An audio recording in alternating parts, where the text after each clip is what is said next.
Hello, my name is Michael Wayne, and I'm here to present Confined Spaces for OSHA 1305, Professor Anderson's class, Collin College.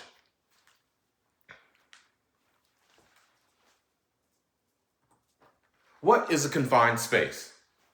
The definition according to OSHA, a confined space is an area that is large enough for a worker to enter, has limited restricted entry or exit, is not designed for continuous occupancy.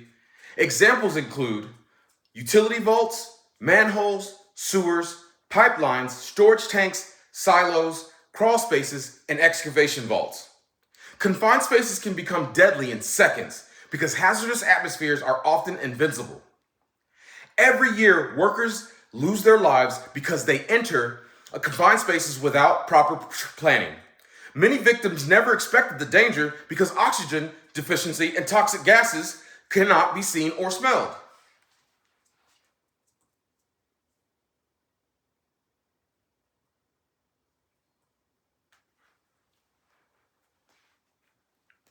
The biggest hazards include atmospheric hazards, low oxygen, toxic gases, carbon monoxide, hydrogen sulfide, methane gases, and physical hazards include engulfment, electrical hazards, moving equipment, slips, falls, flooding, and fire and explosions.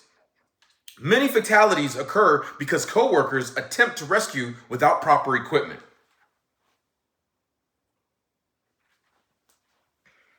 According to OSHA 29 CFR 1926 Subpart AA, confined spaces in construction the construction manager must evaluate every confined space, identify permit required confined spaces, test atmospheric conditions, ventilate when necessary, isolate hazardous energy, maintain communication, and provide rescue procedures if needed for an emergency.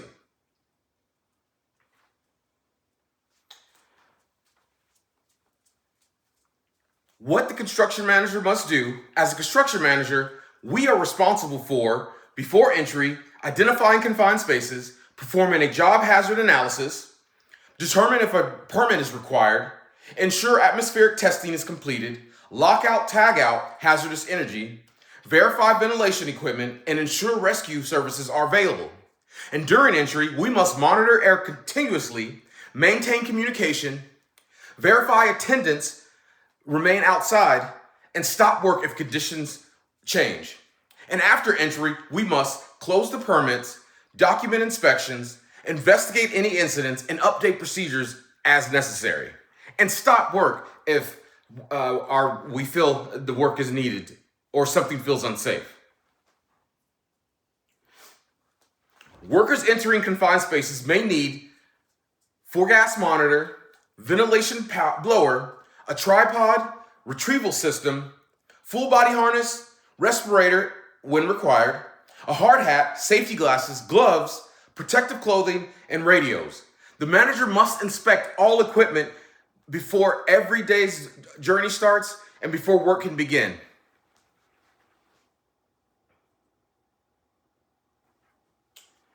Imagine workers entering a sewer manhole to repair a water line.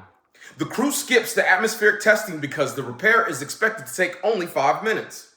Unknown to them, oxygen has dropped below safe levels, hydrogen sulfide has accumulated inside the manhole, and one worker collapses. A second worker rushes to help without protective equipment and is overcome as well. This type of incident has occurred repeatedly across the construction industry. OSHA investigations often show that the root causes include inadequate planning, failure to test the atmosphere, and untrained rescue attempts. The manager's correct response should be: stop all work, do not allow anyone to enter, call an emergency rescue personnel, use the retrieval system if it can be done safely, preserve the scene for investigation, and review and improve space procedures before work resumes.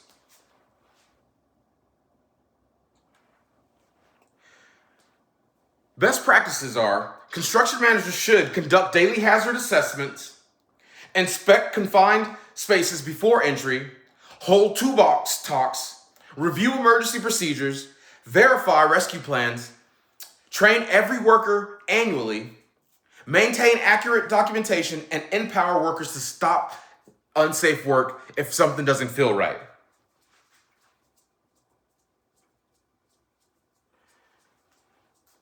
In closing, confined spaces remain one of construction's most dangerous work environments because hazards are often invisible.